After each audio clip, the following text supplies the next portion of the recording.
stop. Come on. Sorry.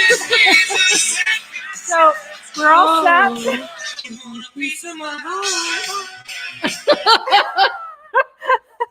So we're all set to do this, and I thought I was jumping into a note, and it was already playing. Yeah, I'm too far ahead. So I got all confused. I don't like being confused. Well, this is what happens when you're trying to press a button and press play and press go live all at the same time. See, I'm used to you. One screen. I know. I'm used to you pressing the go. Like, I'm like, I press live, then you press go. So Anyway, happy Friday. Hey. So it's Friday. It's free for all. I don't know who's here. Hopefully more than just us. But if it's just us, we'll just answer our own questions. So how's your day going, Stacey? You know what? It's pretty good. Good. Yeah, it's a good Friday. I started my day feeling very sparkly, which is why I put the sparkle filter on my Instagram feed. You did. That was pretty because I slept really well last night. And if you guys saw my Instagram, you couldn't really see me because the wind was yeah, it was really windy. And but I'm a one take kind of girl. Exactly. Yeah, I'll never forget being in Newfoundland. We were there, and like my hair, which is this long, is like sideways. It was so windy. It was crazy. But at least it's live and we're not editing, which is important. That's true. Yeah. So we were talking about on Monday, Overwhelm. We got a lot of great feedback. We talked about some of the strategies and techniques that you needed to use to move forward. On Tuesday, we did Tech Tuesday. We did. And we gave you a whole slew of different apps to try, right? Yeah, that was really cool. Like different ones for whether it's timers, whether it was breathing, whether it was 2 minutes. Yep. What was it called again? I can't even remember. The one where you press on it in 2 minutes, you don't do anything. That's the entire website. Yeah, do nothing for 2 minutes. That's it. Yeah. I love that one. That's one of my favorites. Great. And then I shared with you the Overwhelm class. So I'm not sure if any of you actually did the work, but hopefully some of you did and you learned the strategies. And today you can ask us questions about Overwhelm, or you can just ask us anything you want, right? Yep. Yesterday we were on the On Point Mentors group and we talked about course creation. We had a couple of hot seats, which were great, and people were chiming in and giving their feedback and information. And that is always, always key for us, because we want to see what you guys are thinking. And so that the people who are brave enough to go into hot seats will be able to get the feedback they need to move forward. So I'm always surprised when people don't take advantage of opportunities. I was saying last night, we were talking about the fact that when I first started my business and there was a hot seat, I'm like, me. Yeah. Please take me. I want, even if it's bad, even if it's negative, even if like whatever, but you learn so much from other people's perspectives and other people's points of view. So. And we keep saying every Friday we post on Instagram, we post on Facebook, and we say, ask us questions, because one day we're not going to be here on this feed. And then I thought we were doing this forever. No, I'm not sure about that. That's disappointing. But now you have the opportunity. Glad I know this now. She's being replaced. Next. No, we want you to ask your questions. No, she can't be replaced. I can be replaced because I'm the dancing monkey. She's the guy that actually produces it. So click the buttons. I make stuff happen. That's right. So did you get any questions from anyone this week? I did. Okay. Anything exciting? Yes. All right. Oh, did you want me to answer? That would be great. Hang on. I can open my phone. I don't have a mask on, so the Face ID actually works.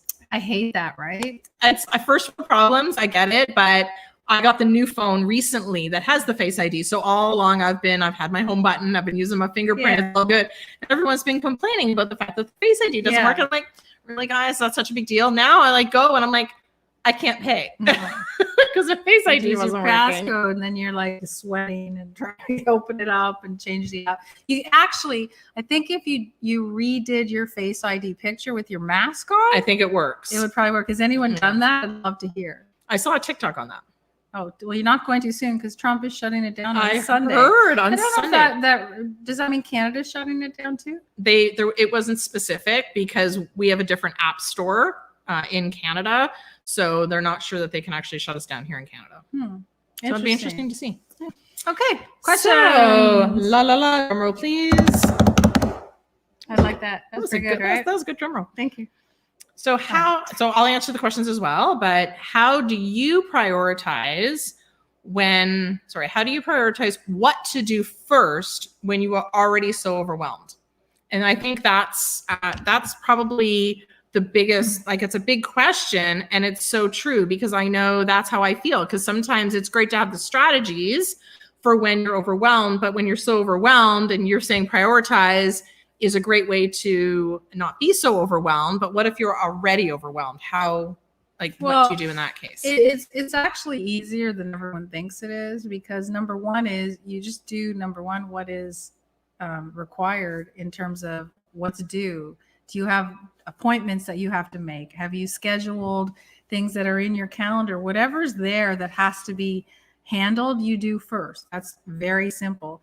And then you go, okay, so I got that done. So I got those. Now what do I do next? So for me, it's okay, what do you need? What's most important? Do you need to make money?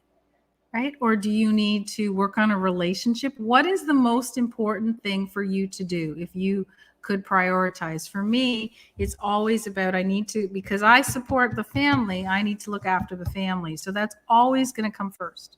It's always going to come first. I know everyone says put yourself first and blah, blah, blah. Not in reality if you have to pay bills. So if you have to pay bills, you do the work that you can do to pay the bill. Right. And then work on the others. But I think it's kind of silly for somebody to say, oh, first you have to, do what's important to you. No, that's not true. You do what's important to make sure your family is safe and fed and looked after and the bills are paid. That's how it goes. That's the real world, guys. Well, especially when you're trying to, from a timing perspective, and that's one of the skills that I learned, which is your calendar, which is, fill it with all the stuff you have to do. Then you start to go, okay, well, now I know I'm not going to forget anything. Because I think that's a big part, in my opinion, of overwhelm. I feel like I'm going to forget something. I feel like one of those balls I have up in the air are going to drop. Right. So as soon as I can fill it or put it somewhere in whatever organizational platform you're using, and you've put it somewhere that you're not, you've got it out there, therefore you don't have to try to remember it. I feel like it frees up my brain space. And then when I go and look, it's like, okay, I feel a bit more free. Now I can put in the other stuff. Well, the ball you drop is usually the one that you don't want to do. That's true. It's convenient how that works out, because, it's that one that, I know it was really important, I just forgot. Really? Did you really forget? Or was that the least exciting thing you had in your agenda to do, or the most frightening? Because we always put off what you don't want to, you don't want to do it. And that's, I remember my husband was a sales guy, and we shared a home office at one point. And I used to hear every morning he used to get on the phone, and the first thing he would do is call his customers with bad news. And I'd be like, how do you do that? Because that's the last thing I want to do. I don't want to start my morning. He goes, because then I'm free all day. I delivered the bad news, and now I can just carry on with my day. And that's the truth. Do the stuff that's the most challenging and difficult first, so you're great. Because otherwise, like you said, when it fills up your brain, it's sitting there, and even though you're not, it's not in right in front of you, it's still kind of hovering, and you have to do it, and it's nothing that you want to do. So. Well, it's interesting, because I remember I had a folder, and I was kind of reorganizing, and I had somebody come in to kind of help me reorganize sort of some of my systems physically in my office. And one of the folders is an action folder. So you literally, like, the things in here, you have to take action on. So I'd open the folder. I'd be like, I'll do it later. I'd open the folder. Well, you know what? After a while, those things don't need action anymore because they've expired. That's true. Right? So I learned that wasn't an effective system for me, because it wasn't getting done, because I would to me, it was out of sight, out of mind. Yeah. The absolute best thing, that hands down, is always your calendar. Put it in your calendar and follow your calendar, right? If it says 9 o'clock, do this, do it at 9 o'clock. Don't wait. Don't push it off. Just do it. Get it out of the way. And as I said, try to put the stuff you have to do, but then the stuff you don't want to do in there, so that you'll get it done. Because if we could just go through life not having to do the stuff we don't want, life would be good. But that's amazing. That's not really what's happening. How can I get out of doing bookkeeping? I think I have to outsource that one. Exactly. So I think we've already answered this one, but what is the number one thing that you do, meaning towards us, that we do when we're feeling overwhelmed? And that is literally calendar, what I just said, in regards to making sure that I can literally take as much information out of my brain as possible, put it somewhere I know I'm not going to forget, or I can schedule to do it. And then I have brain space to be able to then kind of strategize on the next step and the next few things that I can then prioritize. And I think what's key here for people to remember is if you're doing Really that forward. and you still aren't able to, you still don't know what to put in, what to do first, it's time that you really speak with a coach or you speak with somebody who's an accountability person, because the truth is a coach can see, they can look at all your stuff and be able to objectively say, do this and this and this. You need to make money, do this first, right? You need to solve this issue, do this first, because they're not looking at you in terms of how you feel or what you want. They're looking at what makes sense in the whole picture that you can't see because you've got this fog over you and you can't really kind of come clear on it. So that's, if you truly are, you're in a spot right now that you cannot figure out what to do first, that's literally a cry for, I need somebody to help me. Yeah, So, absolutely. Yeah. So there's lots of, there's coaches, there's, we started On Point Mentors for that reason, to provide people an opportunity to find a coach to help them through their challenges. But there's lots of different Facebook groups and online mentors. There's a lot of opportunities to get help. You just have to admit that you need it. So on that, in thinking of that, do you think overwhelm can be a good thing? A good thing? Do I think overwhelm can be a good thing? Well, it's good if you don't understand how to prioritize and you identify the fact that you need help. But it's only a good thing if you can identify the fact that you need help. Right. And that's the issue. So it can be a good thing, yes, for a lot of people that finally say, I admit it, I can't figure this out, I need some help, and I need to move forward. But I don't like to say it can be a good thing out loud, because then what will people do? They'll use it as an excuse that says, oh, well, Stacey and Faye said overwhelm's a good thing. It's not a good thing. It's a sign. It's a light. It's a lamppost. It's a sign that tells you need help.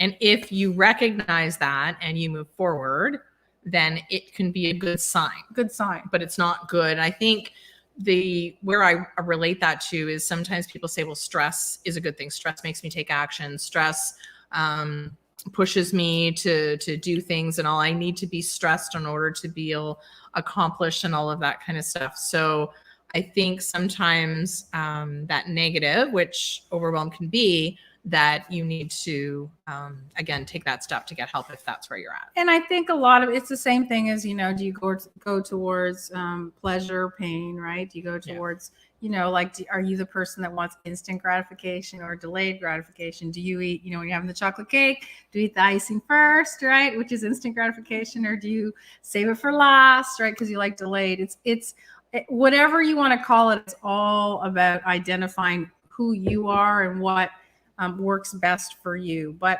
when people say stress is a good thing, I disagree. I don't think it's a good thing. I think if you need stress to move forward, then you just haven't figured out the ways that you need to be able to move forward without causing your body all that aggravation and pain, because it's not the right way to be motivated. I mean, and we've all done it, because we've done it too. There's a deadline. We stay up all night. It causes stress. Do we get it done? Sure. But wouldn't it have been better to do it 2 weeks ahead and not have that stress, right? So how do we get there that we do it 2 weeks earlier? It's simple. We use our calendar and we put it in. Yeah, exactly. So don't fool yourself on those words that you think negative pieces move you forward. I disagree with that.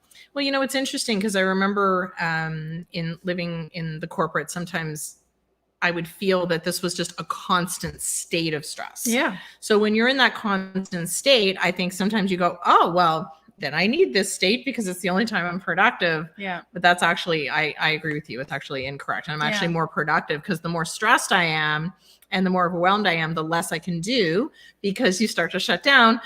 So you don't want to feel stressed. And you don't know, if you've been in that state so long, you don't even know what it's like to be out of that state. That's exactly. When I was running Europe and Asia for a multinational, I was on a plane every single week, and I was 1 week a month I was in Europe, 1 week a month I was in Asia, 1 week a month I was in North America.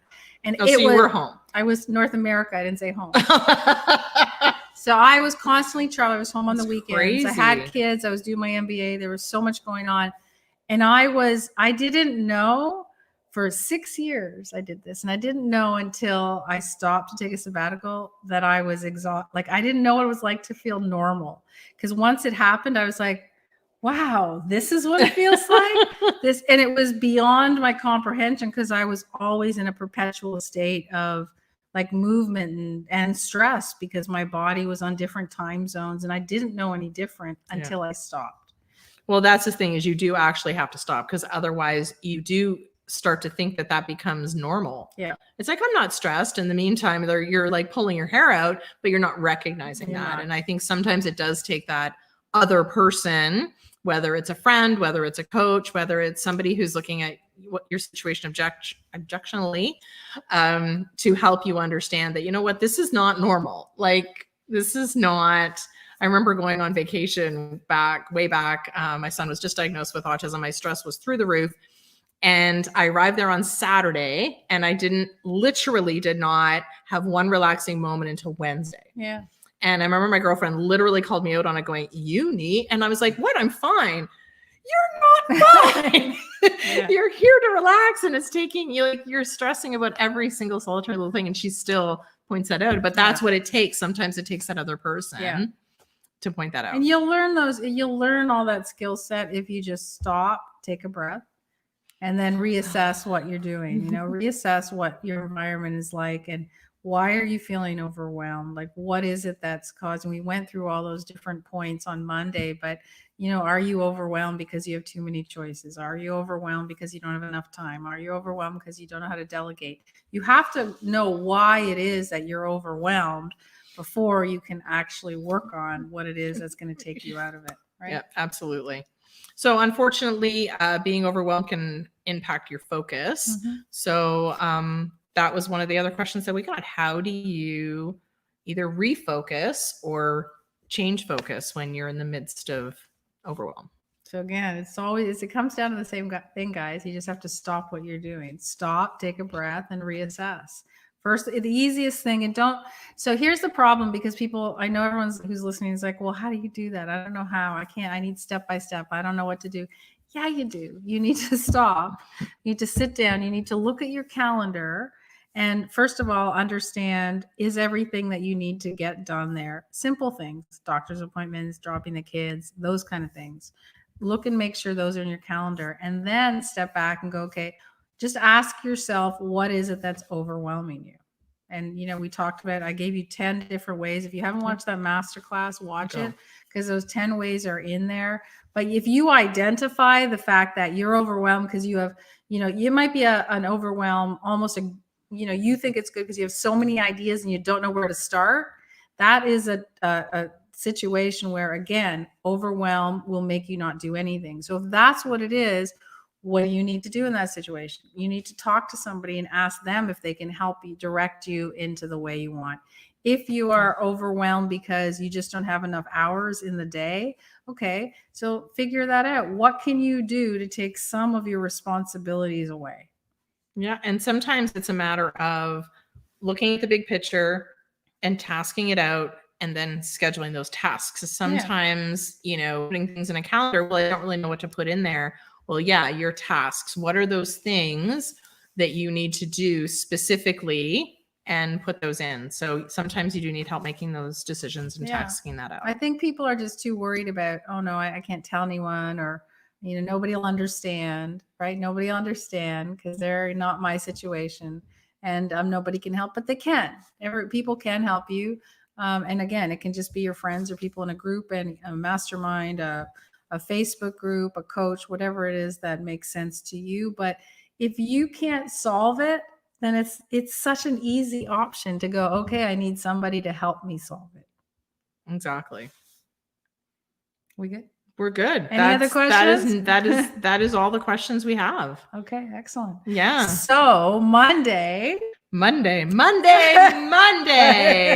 We're very excited about Monday because Monday it's about mastering going global. We're going to be talking about how to become an expert, how to do personal branding, and how to be looked at as a thought leader in your industry. So it's a really exciting topic. You don't want to miss that one. And I just need to point out that thought leader is not just a buzzword.